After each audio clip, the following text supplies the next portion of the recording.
Crime is on the rise in the district, and one council member, Brianne Nadeau, says that she has a strategy to fight it. She's introducing two new public safety bills. One would boost the amount of rewards for homicide investigation and provide witness protection and help to relocate. D.C. Councilmember Brianne Nadeau, thank you for joining us. We have a lot to cover. Let's get right to it. You unveiled two public safety bills this week. The Case Closure and Witness Support Amendment Act of 2023 would help police solve more homicide cases by boosting reward amounts for information leading to arrest. Talk about why you're introducing this bill. Thank you so much. So public safety is a huge issue across the district right now, and in particular in Ward 1, which I represent. And with the homicide rate being as high as it is, this is something that I think will allow us to tackle that. The closure rate for 2023 right now is only 45% of homicides, which means our victims and their families are not seeing the justice that they deserve. My bill increases the reward amount and provides supports to witnesses like housing and protection that will encourage them to come forward and help MPD close these cases. We've seen in other cities that larger reward amounts do get people interested in getting involved. I mean, is that really part of the plan? Very straightforward? That's right. People who come forward in these crimes are putting themselves at great risk. So we have to make it worth it. My understanding is that we haven't increased the amount for 20 years or so here in the district. And at the very least, we need to be catching up on that.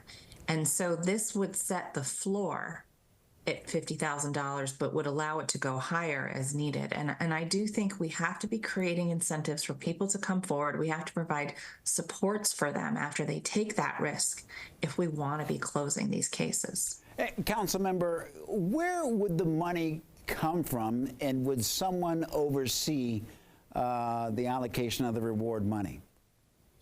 Yes, so the money would come from the general fund. So when the council passes a law like this, we work with the mayor and then amongst ourselves to identify the funds needed based on what our government leaders say it will take to fund it.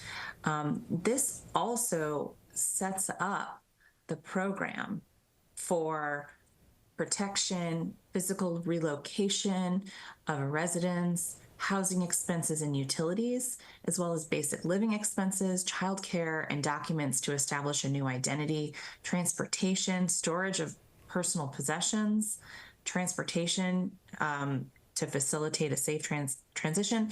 So some of these services exist right now, but there has never been an actual strategy or program formally established in the district or in our code or regulations.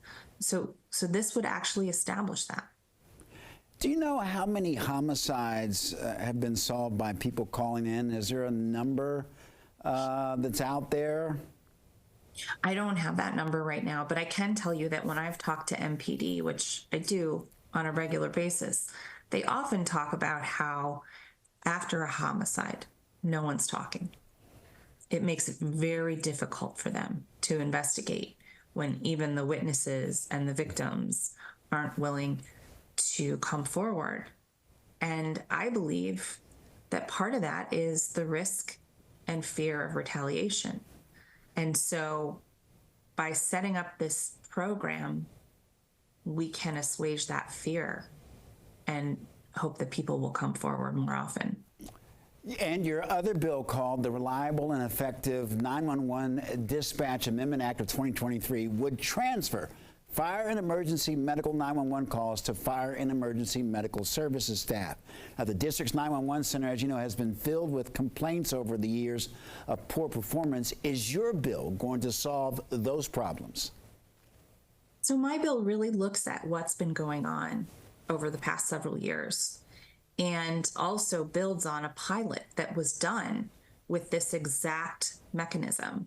The goal is that when you call 911, you should get an answer and you should get the assistance you need, and the person answering should know how to assist you and be qualified for medical emergencies. So when DC Fire and EMS did a pilot of this program, they found they were able to refer more callers to the nurse triage line. They were able to get people the medical assistance they needed more effectively. And we have a huge problem right now with our 911 call center.